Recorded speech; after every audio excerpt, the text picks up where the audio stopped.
Welcome to the Deal Champs podcast. We got a special tactical episode for you guys today about building a seven-figure company. I just got off of a phone call learning that we're not going to make 20 grand tomorrow, and I'm fucking mad. Last minute title issues. Those are always the worst. I am Strat Daddy. We built two seven-figure companies. We have a seven-figure real estate portfolio, and we are doing a seven-figure net challenge all on the internet for everybody to see. Don't forget to tune in on my YouTube channel. And if you're watching this, don't forget to hit like and subscribe. Share it with your friends. We have Mr. Captain America, Dean Rogers. What's up, baby? What's up, guys? Your other co-host, Dean Rogers. Really excited about today's podcast. I love anytime I get to dive in with other entrepreneurs and just talk about business and chop it up. So excited about today's episode. For those that don't know me, I started my career in the NFL. Then I transitioned to corporate, then into real estate. Been investing in real estate for just over a decade now. We're getting really close to doing 700 deals. We just closed a monster deal today for $125,000 wholesale fee. We can break that down later. Pretty excited about that one. Have an 8-figure rental portfolio, coaching students how to get started in real estate with wholesaling. And then you guys can always connect with me at deanrogers.com. Is that the one with Chad? Yep. That's a killer one. Yeah, just sent the wire to him, which is pretty cool. 75K? 125 and a half is 62.5. So 125 and a half. I'm still though 62 and in a JV is a killer. That's pretty deal nice for someone. Yeah. Pretty sweet. That's a killer deal. All right.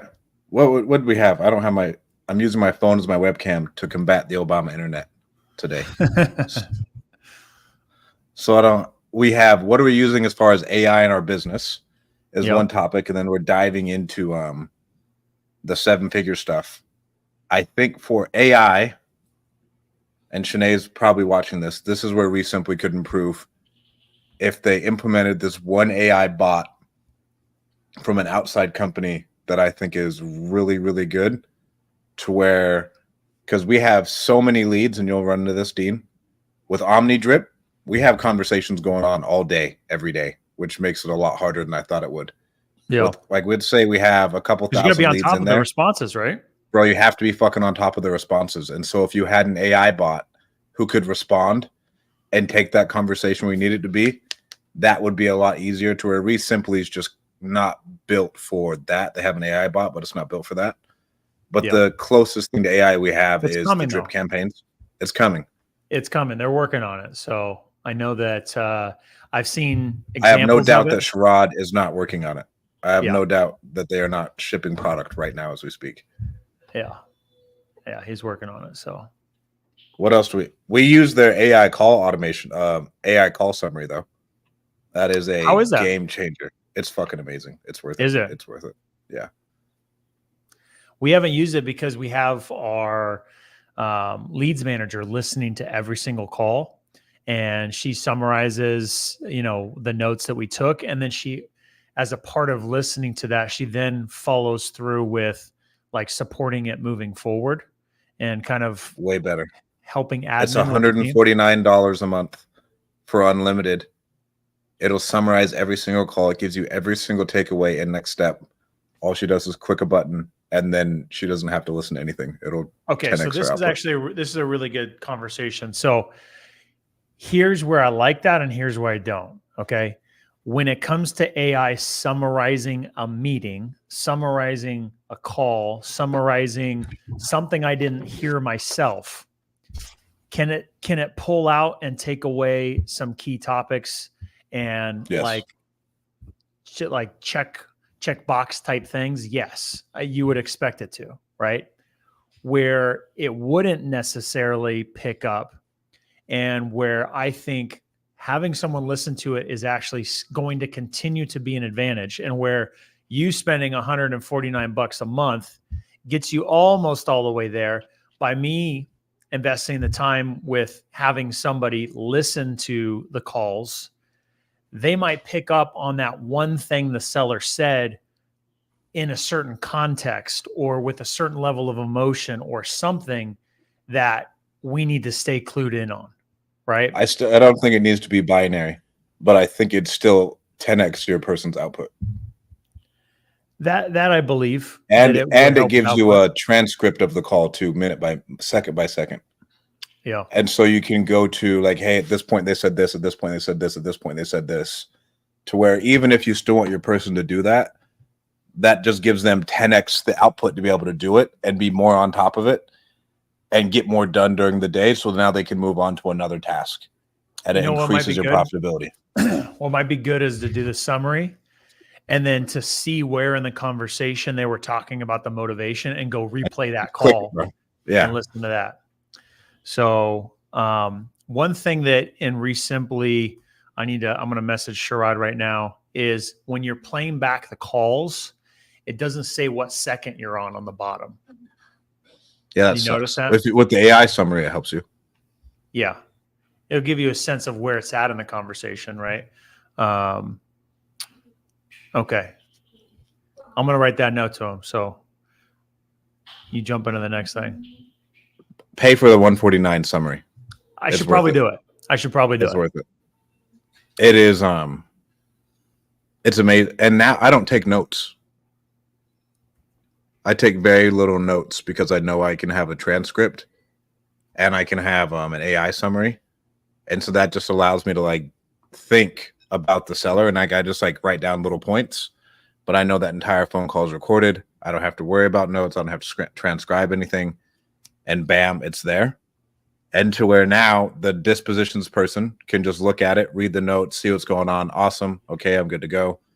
Like the transaction coordinator, because we have to send them like our whole file of what's going on with this property. We can send that entire thing to there. It's all summarized. It's amazing. Shout out Resimply. I know Sinead's. I think I saw Sinead on Instagram. Wait till you see the other sexy updates we have rolling out, bro. Who said that? Sinead. So I was just talking with Sherrod about some of the updates that are coming in a couple weeks here, and I'm really, really excited about them.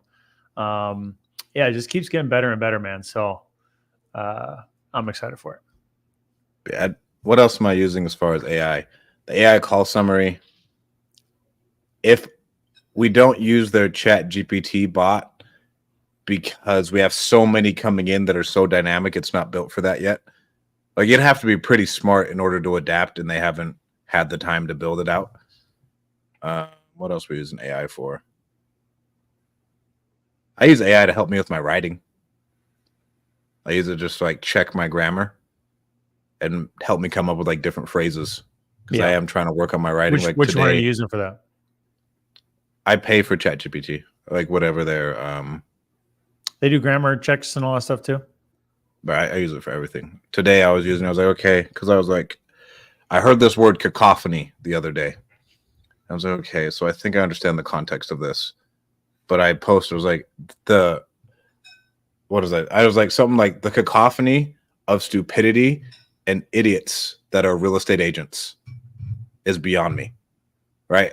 And the cacophony is just like a large group of something that is very annoying.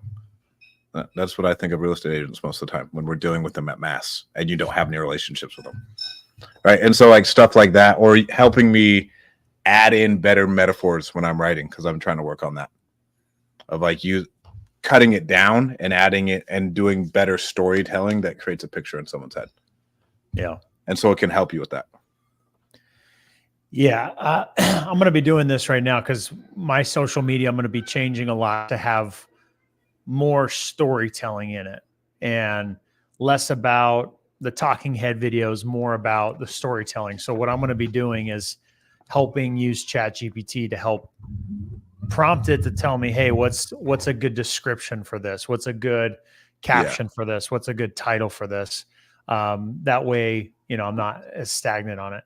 So we got Mr. Fuller here in IG saying Microsoft Word has surprisingly good editing feature for grammar, not just review, but editing. So I don't use Word. I only use Docs. I use docs for everything because everybody's everywhere. Yeah. I like to use Microsoft Word as well. I like docs too for when I want to share it with a bunch of people, but yeah, Microsoft Word has been doing AI for, their spell check saved my decades. life in college. Yeah. Their spell Yeah, check. exactly. Someone said MiG 707. I probably know who this is. I don't know who it is. They said sup daddy. It's kind of sus, not gonna lie. Dang. Really sus, in my opinion. Is that a male or female? You gotta say Strat daddy. It was a dude. If it was a female, you'd know it'd be one of those bots. Yeah, right. One of those bot followers from Asia. Dude, I can't. They won't stop sending me messages on Instagram and directly to my phone. They'll be like, "Hey, what are you doing this weekend, Emily? I can't wait to see you." And then like send a picture of themselves. And it's like they're just trying to bait you in to be like, "I'm not Emily. Oh, I'm sorry. You seem like such a nice person." It has to be working though, is the thing. It's got to work for to be working for them to be doing it at mass. They wouldn't be doing it at mass if they weren't making money. You got to think about that. Aaron says you can use ChatGPT to write your whole content. It'll give you story ideas, real ideas, all kinds of things. It's great with minimal work for you. Yeah. The key on AI for sure is you got to know what the right prompts are. Because if you get it minimal information or you don't prompt it right, yeah, like you got to. What do you want to use this for? You got to give it context, right? If you don't do that, then it won't give you great responses. It will give you decent ones, but the better you are at prompting it, the better you get responses. Pat Hill says, using any other? Cacophony is a great album by Marty Friedman and Jason Becker. Apparently, Cacophony is being used elsewhere. Okay. And I heard that I want to try and I was thinking about how can I throw in like a random killer word every podcast, just like it's gonna up. That's your new thing. Grammar. I thought about it. Like, do I want to commit to it for the rest of the year? People are gonna come back to see the word you chose for the day. Yeah, wow. Because on some of these podcasts I listen to, I have to like pause it to make sure I get the context of it right. And I'm not saying I listen to like this super high level stuff, but some dude who may be like he went to like business school. They use fucking different words. Like they're a little bit more buckled up than we are when we're having conversations. And so sometimes I have to go dig the context. I don't think you need all that stuff. You know what's interesting and why you don't I love need real business estate school now is some people like to act smarter than they are and use big words. But dude, when it comes to real estate investing as a business, it's just simple elementary school math and knowing how to put the deal together that's going to be a win-win for people. I mean, it's not you having to be some expert or understand law or understand like all these complex things. It's just the art of like simple math, what's a win-win, and how you can help people and make people feel. So I don't think you'd need an MBA for anything.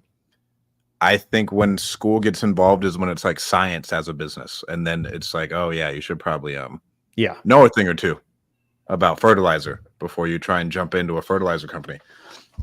But everything else to me is just numbers. Like, because if you think about it, whenever we sit someone down, you can get down to the gist of it within 30 minutes of how their business works. And like, okay, so what's this? What's this? What's this? What's this? What's this? Everything else you can throw into a spreadsheet. And then the rest of it's just like bad things that could happen. It's not really insanely complex math like you need to be a mathematician to figure out. Yeah. In my opinion, for most businesses and most people I know who do business, I don't know anybody who runs like something insanely complex. Yeah. Okay. Let's dive into this challenge. I'm pissed. Let's dive I had into a title company blow up a deal today. Today. Like right before this, I got an email. Well, so the title company didn't let us know that this thing was going to tax sale. Why didn't you know it? We thought we knew. I'm like, yeah, he's on back taxes. And then we pulled it up and the back taxes were fine. And then like, okay, we're fine. And then this morning I get a message saying, hey, if we don't close tomorrow, I lose this thing to taxes. Like, well, what do you mean? They didn't. And They so we didn't went. give you the prelim and say, "Hey, here's where things are at. We need to They take care gave of us the this." prelim, and then Hannah looked it That was over our only yesterday, TC. though. No, bro, this thing's been in. This is that fucking deal in Chicago. This deal that I have been bitching about to you for months with the meter reading. It gets better. So full context, we were supposed to close this thing 3 months ago. And then they're like, hey, we need these other things. We need these other things. We get them those things. And then like, hey, we need more things to close. And then we get a final meter reading. And the guy has it out for us, says like, yeah, everything's fine. And then he goes to the county and lies and says that there's no meter there and they need to replace a new meter. And so that's an issue. And then the guy calls us this morning saying, hey, I'm going to lose this thing to taxes if it doesn't sell today. We're like, hey, like, we thought we knew this. Like, we thought we were good.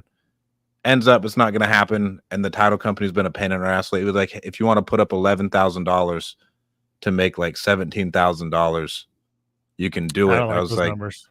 I don't like those numbers. And I have absolutely zero faith in you as a company to make sure I don't get absolutely completely fucked. So no. And I would say the number, when you have a deal where you got to come out of pocket to help save it, but like there's not enough meat on it to make it worth it. It's not worth the risk. I was like, this is not worth any sort of risk for me to come out of pocket. Number one, to trust that you guys could actually get this deal to the finish line when you've proven that you've been incompetent over 3 months. On top of the seller having to agree to actually sign the closing settlement to get this done. I was like, it's just not worth it. And that comes to me.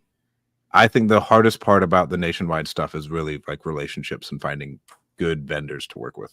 Good people, good vendors. So still the relationships. I'd say hands down it's the relationships.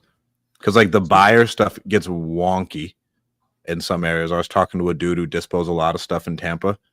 And he was like, bro, on our investor lift account, we don't even put the address. Anybody, if they want to even get the address, they have to submit proof of funds from the same day to even get the address first, because we've had people just go knock on the door as soon as they get the address and try and snake us. They do that more in Florida, huh? Yeah, I was like, bro, if that happened here, someone would get fucking punched in the face. I feel like they're a little it's more of Wild West in Florida. I mean, I can't imagine doing that to someone. Like, hey, a deal's up on investor lift. Bam. All right, I'm going to the door. I'm knocking it. Like, he was like, bro, I've had people go make an entire website saying, hey, they're wholesaling this house. You don't want to work with them. Work with me. I'll do it. Blah, blah, blah.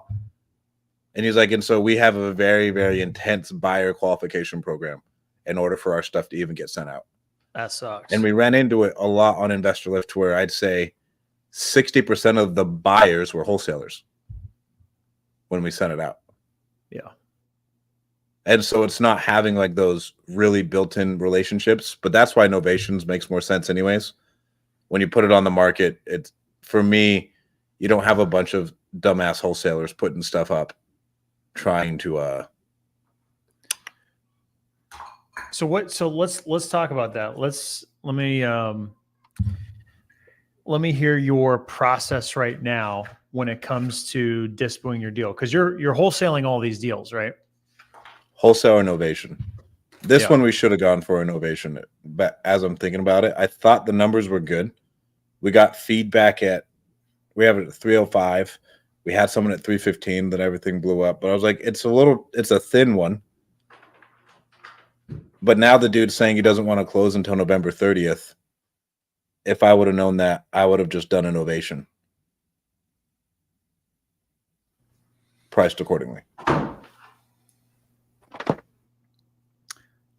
Okay, so you're saying you think you should have done an ovation on this one, but walk me through your process right now with your challenge, how you're deciding how you're going to sell this deal, whether you're going to go the cash buyer route and what tools you're going to use there, or whether you're going to go the novation route. What's your process to determine which strategy you're going to use? If I think it's good enough to sell as like a regular wholesale, and then they say their timeline is here, like it's really short, I'll do that. And to where now, and I got this from Cortez, I need to update our DocuSign. Regardless, we're going to get an attorney in fact signed, and we're just going to put it up on the market. Like, that's just the way it is. Like, everything we do, we pre-market and we put it on the market. But if I look at it, I'm like, hey, we could move this. So me and Greg have one up. You'd have to have a person if you're doing a lot of deals. You'd have to have a person dedicated to then basically packaging up that deal and sending it off to probably a flat rate listing. We have someone whose full-time job is dedicated to the dispo administrative side and then transaction coordination.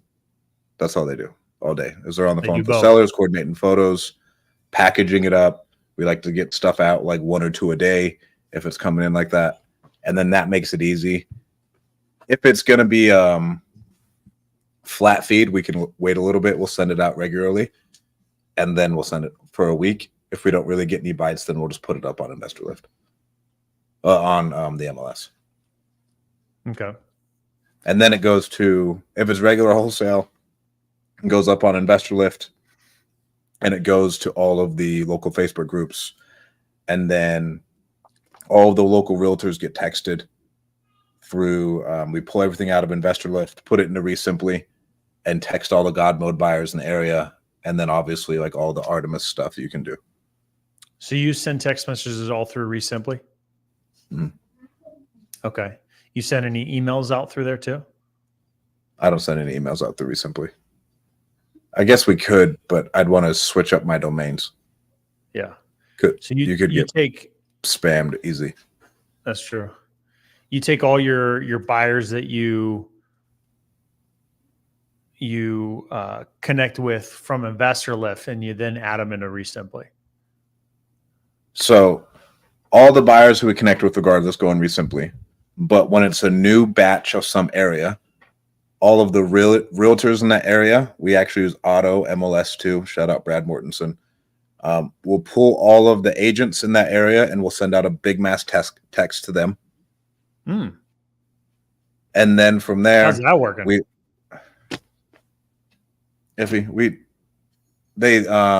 need to get it to come across as a blue text message, in my opinion. Because like makes that big of a difference, huh? I think it makes that big of a difference.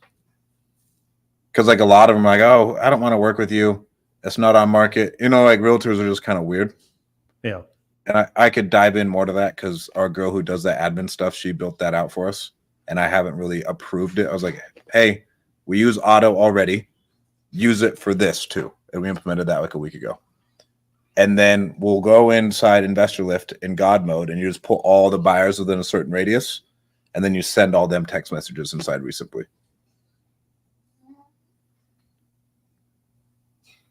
Okay. So, and then if that's not working, then we really start to like pound the phones. And I'm looking into that investor-based company for something that's in a major metro. But if it's not in a major metro, like we have one today that will get signed after this in North Carolina. It's a smaller town. Nothing the area is selling for less than like 170. And this one looks pretty good, and we'll lock it up at 115, put it on the market at like 140, and just see what happens. Investor Lift is worthless in that area. You know, like there's no real buyers, and a novation is the only thing that works. Yeah. And so whenever we're approaching the seller, it's like, hey, we have 2 options for you. One of them's going to take 90 to 120 days. The other one's going to take 30 days. And then when I go into it, it's like our 30-day option is a dastardly low wholesale price that has to work. Like it's so low, this thing will sell.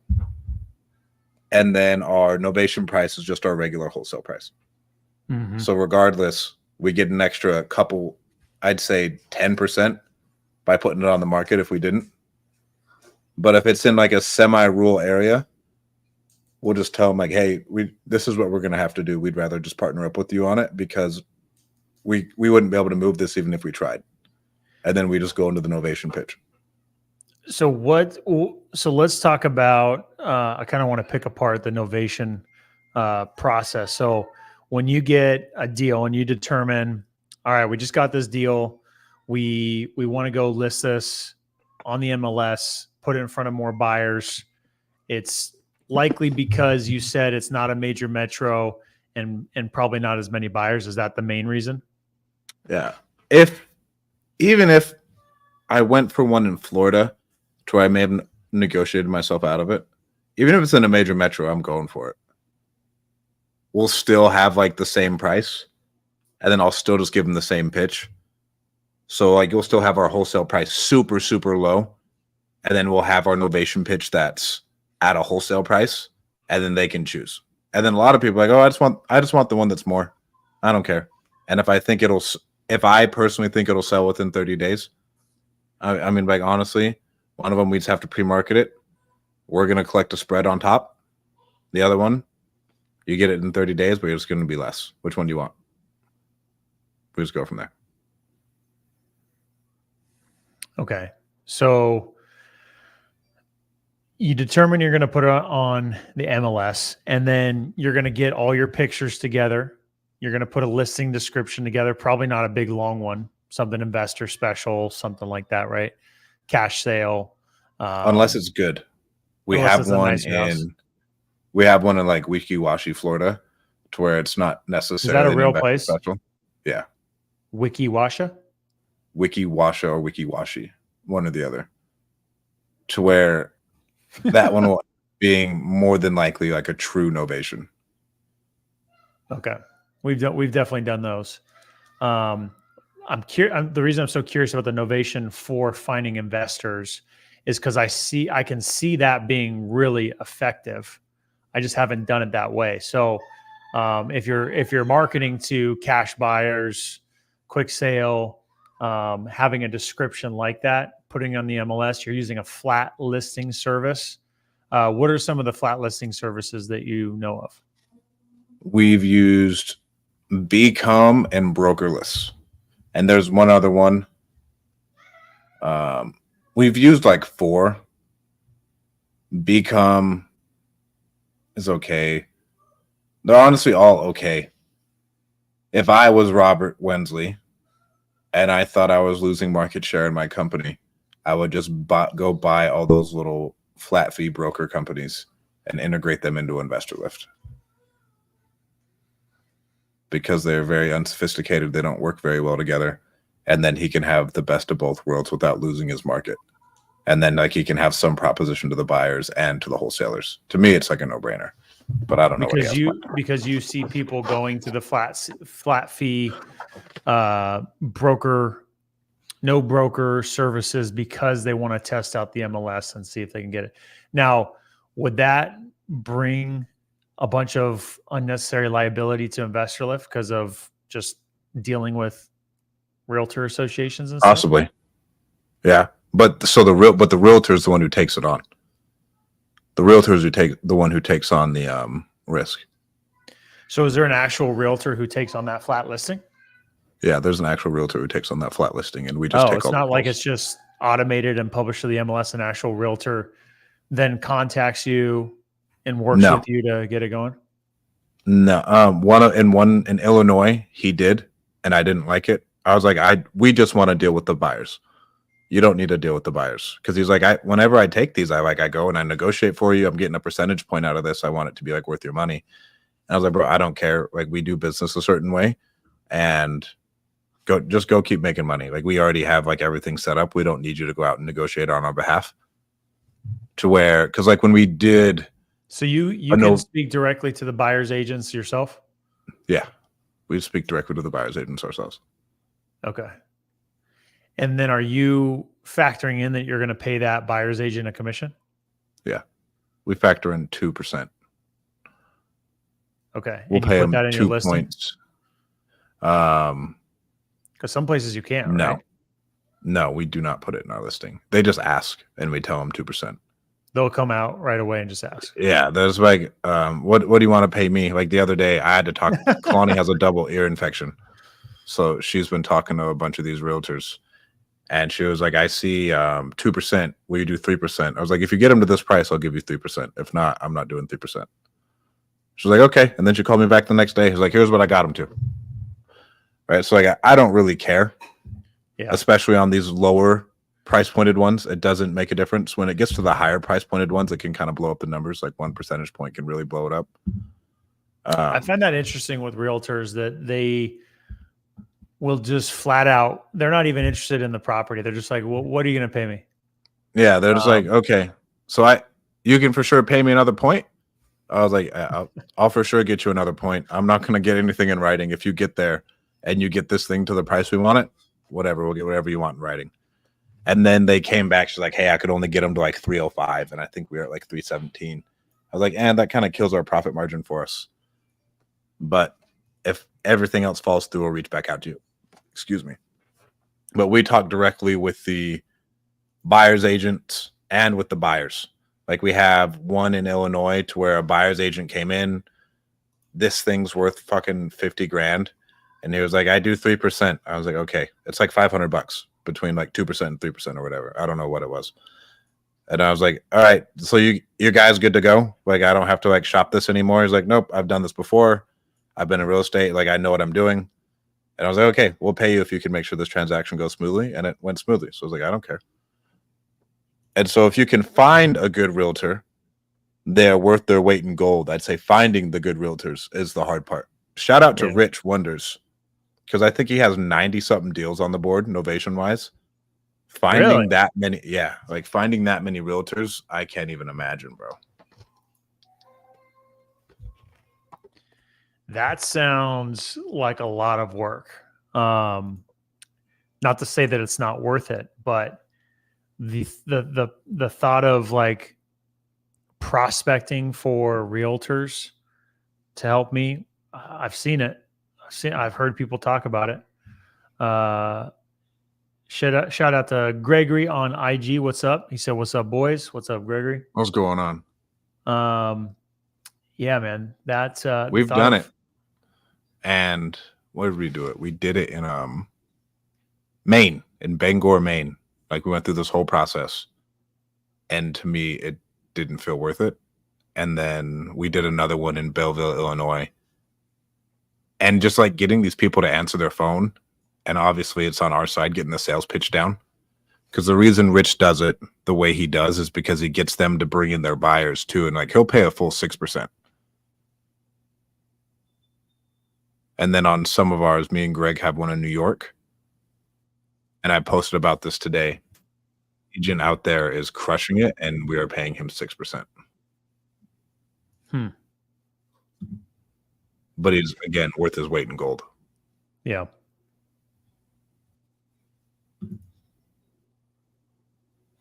What else you got? Do you know? All right. So let me think through the rest of this novation. So you get this going, get on the MLS. Are you getting tons of calls on these properties that you're listing on the MLS, or how long is it taking for you to actually get feedback? It depends. At a point in time, I didn't think the flat fee MLS was working, and we were just priced wrong. So, okay. If it's a good one, I've learned our phone will blow up. Like when we put one out in, where was that? In Austin, our phone like melted for 3 days.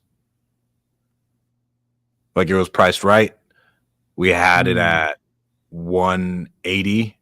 We put it out at 200, and we ended up selling it at 210, 215. Yeah.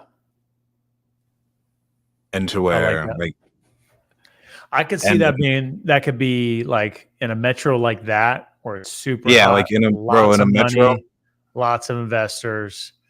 There's lots of investors. We had like people like banging down our doors, like, hey, here's how we do business. Here's what it needs to look like. If you are an investor, no, you can't get inside. Put on your fucking big boy pants and give us a ballpark.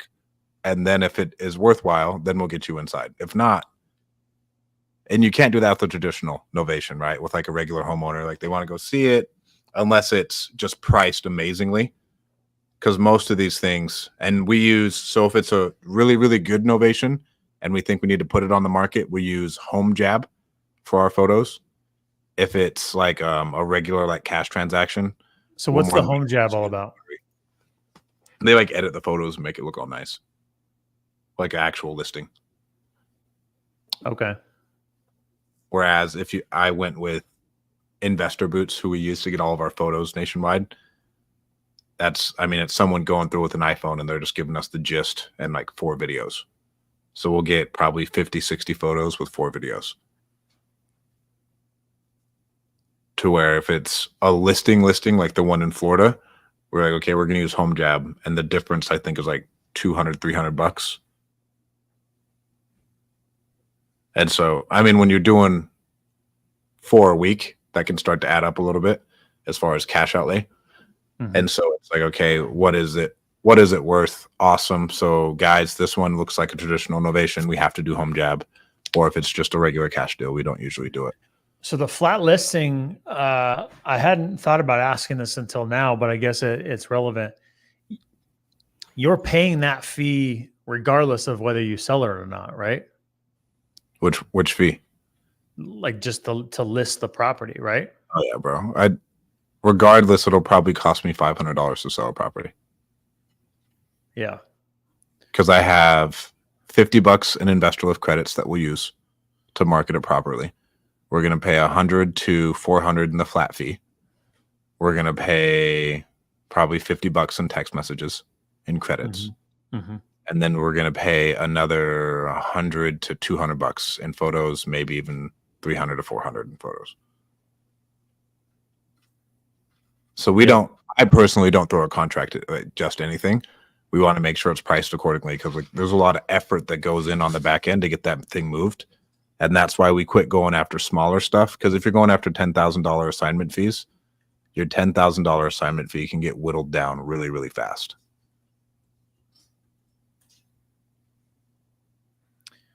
Okay. Yeah, I can see that. And I think especially if you've got a deal that's on the fence and you're like wanting to test it out on the MLS because you're like, oh, well, that's going to give me a better shot. You could be looking at $500+ just to test it out, So that's even more of a reason why. You have to do a lot more market research. And if you're like, hey, there's nothing that's sold below this price over here, then we can feel really confident. Like, hey, bro, stuff goes pending really fast. We feel confident that if we get it at this price, we can put it on the market. Like the one I said earlier, it's like a colonial home. We'll see when we get some photos, though. I'd say that's the other hard part. We get photos of some of these things, and it's amazing how these people live. Yeah. And then we get it up. But if for a while there, though, I was spending thousands and thousands and thousands of dollars every month in photos and getting stuff up and ready, and we weren't moving anything because it wasn't priced accordingly. All right. That's when we started cutting out like the smaller markets and going for bigger spreads just overall. So I think that's a really valuable lesson because I know personally, especially when I was just getting started trying to like find my groove and figure out what worked, how it didn't work. You can kind of like start testing out things to see what works and what doesn't. And it could be, death by 1,000 needles where it's $100 here, $50 there, a couple $100 there. And then you're like, oh, I just spent thousands of dollars to see if I could make something happen, Exactly. To see if this thing worked. We'd burn through like 5 to 1 month. We were close to 10 grand and just fucking burn on non-revenue producing things. Like it's just like stuff to get it to the finish line. Yeah. That once we've known, okay, these things are what's needed in order to get this thing to the finish line, we do a bunch of them. Now that really starts to add up over time. And so it's like, okay, now you just can't go after the $10,000 one because like we JV with Lead Zolo. We do 10, and we walk away with 6 to 7. Yeah. And you have to take out the $500 that we spent in just external marketing costs to get it done. And then you have to pay a sales rep, and then you have to pay the TC team. So that's why Trevor Ahing says, "What's up, my dudes?" He says, "My dudes." What's going on, my man? What's up, dude? I'm telling you that doing small deals can kill a business, and it sounds. I think it can. It sounds obvious as I say that out loud, like duh, like. But some people are just like, "Oh, I did a deal. I made a couple $1,000, and they're stoked." Bro, it'll murder you. You should be like, to get a deal across the finish line is amazing and it's great. You should be happy. But if you're consistently doing small deals, that can completely like implode your business. And I can say that firsthand. I was, for the first handful of years, part of the reason I was cash broke was because I was doing deals and made some big mistakes.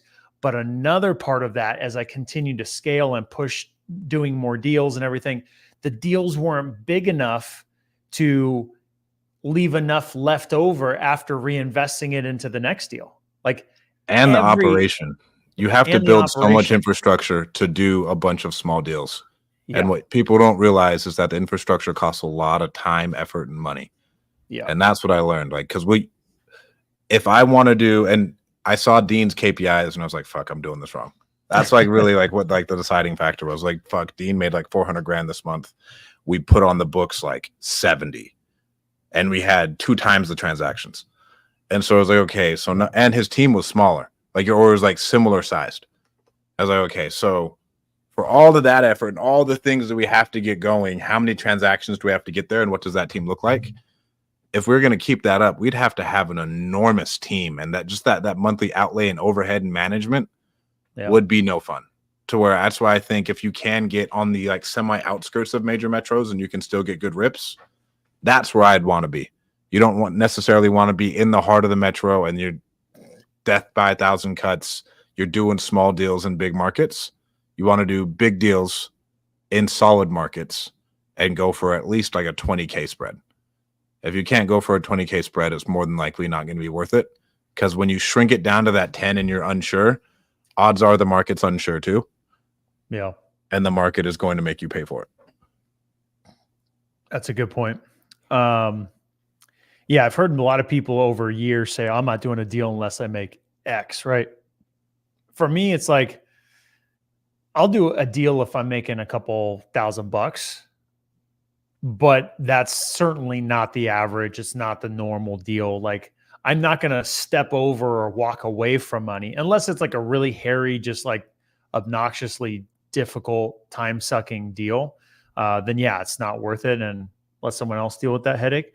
But yeah, if there's $5,000 to be made or $10,000 to be made, or we have a deal that's closing in a couple of weeks, we're going to make $2,500. I'm certainly not excited about it, but it's better than just walking away from it, right?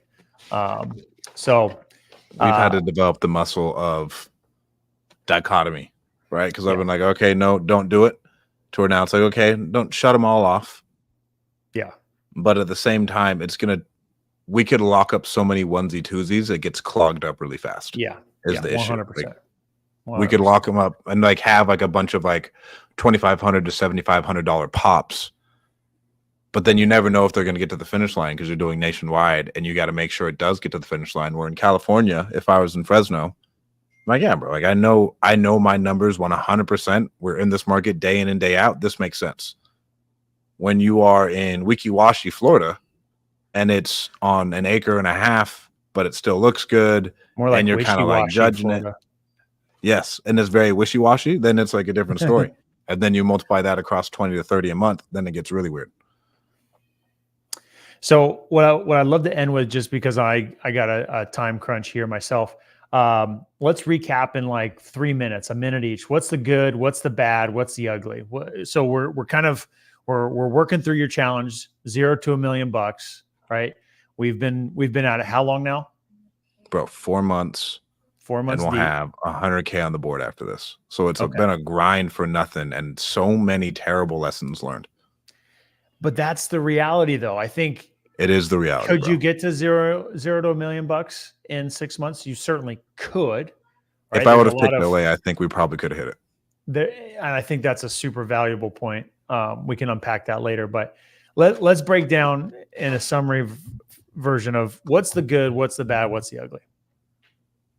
The good, I would say I'm really, really good at sales because of the amount of at-bats I have. And then I feel confident in training up a sales team. The bad, believe it or not, we have way too many leads for a long time. And it makes it so you can't step away and build out more infrastructure, because when you're on your own at the beginning and you're panicking about staying on the phone, there's just not enough time in the day. Yeah. Right. And so I'd say that's another bad. Small markets and you want to be in a seller's market and be able to negotiate your ass off on the seller side.